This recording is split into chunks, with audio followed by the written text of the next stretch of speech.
චතාරික සමය ආරම්භ කරද්දීම අපිට මුලින්ම මතක් කරා දේව වචනය තුල ගැඹුරු යාඥාවකට ඇතුළු වීමේ වැදගත්කම. මේ දවස් 40 යාඥාශීලීව ගත කිරීමේ ඇති වැදගත්කම. එතකොට අපි මේ පහුගිය දවස් කිහිපය පුරාවට මෙනෙහි කළා යාඥාව ගැන. දවස් දෙකකට කලින් යාඥාව කියන්නේ මොකක්ද? ඊයේ දවසේදී අපි යාඥා කළ යුත්තේ කොහොමද? ඒ වගේම අද දවසේ ස්වාමීන් වහන්සේ දේව වචනය තුල මතක් කරනවා අපිට යාඥා කරද්දී සිද්ධ වෙන දේ.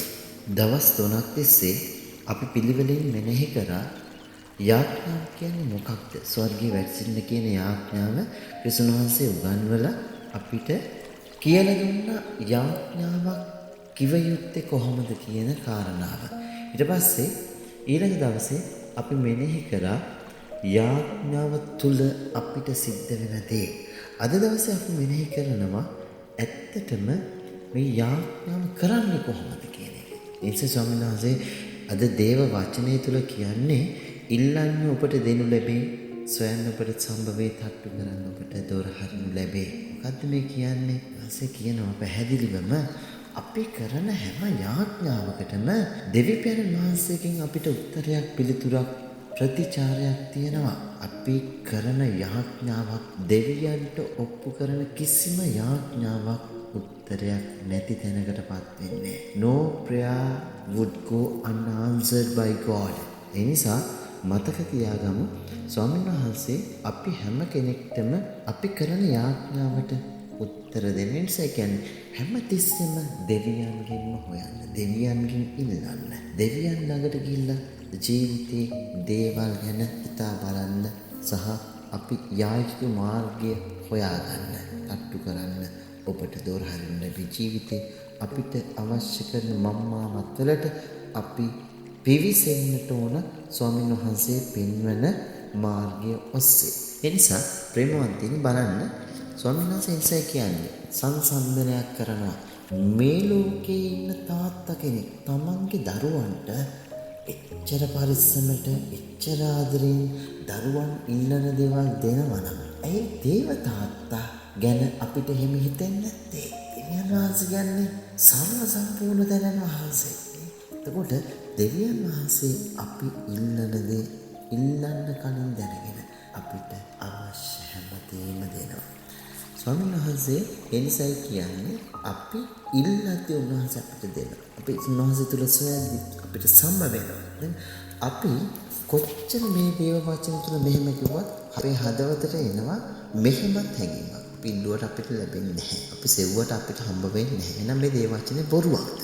ප්‍රේමවත්නි, ඒකට හේතුවක් තියෙනවා. මොකද ඉල්ලන හැමදේම අපිට ලැබෙන්නේ නැහැ. සොයන හැමදේම අපිට හම්බ වෙන්නේ නැහැ. ඒ නිසා අපි හිතනවා දෙවියන් වහන්සේ භාගයට උත්තර දෙන කෙනෙක්ද කියලා. නැහැ. දෙවියන් වහන්සේ සමහරක් වෙලාවට ඉල්ලන දේ නොදෙන එකත් උන්වහන්සේගේ ප්‍රතිචාරය දක්වන ක්‍රමවේදයක්. අපිට ගැළපෙන්නේ නැති දේවල් උන්වහන්සේ කවදාකවත් අපිට දෙන්නේ නැහැ.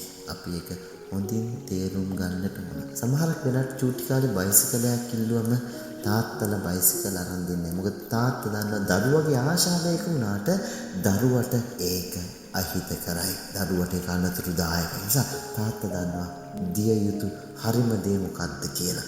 තාත්තෙක් එහෙම හිතනවා දෙවියන් වහන්සේ කොච්චර අපි ගැන එහෙම හිතනවා ඇතිද? ඒ නිසා ස්වාමීන් වහන්සේ අපිට කියනවා අද දේව වචනය තුළ දෙවියන් වහන්සේ අපිට කොහොම උත්තර දුන්නත් අපිට උන්වහන්සේ විතරයි අපේ යදුම් අයදුම් මේ හැම දෙයක්ම ගෙනියන්න ඉන්න එකම තැන වහන්සේ. උන්වහන්සේ ගාවට විතරයි අපි යන්නේ. උන්වහන්සේගෙන් තොරව අපි මේ සහනය, මේ සැනසීම කොහෙන්වත් අපි හොයන්න යන්නේ නැහැ. ඒ නිසා අපි මතක තියාගමු දෙවියන් වහන්සේලාගේ හැමතිස්සෙම අපිට උත්තරයක් තියෙනවා. ඒ උත්තරය අපි කැමති උත්තරේ නෙවෙයි වුණාට දෙවියන් වහන්සේ අපිට දෙන්නේ අපිට ගැළපෙන අපිට හොඳම උත්තරේ.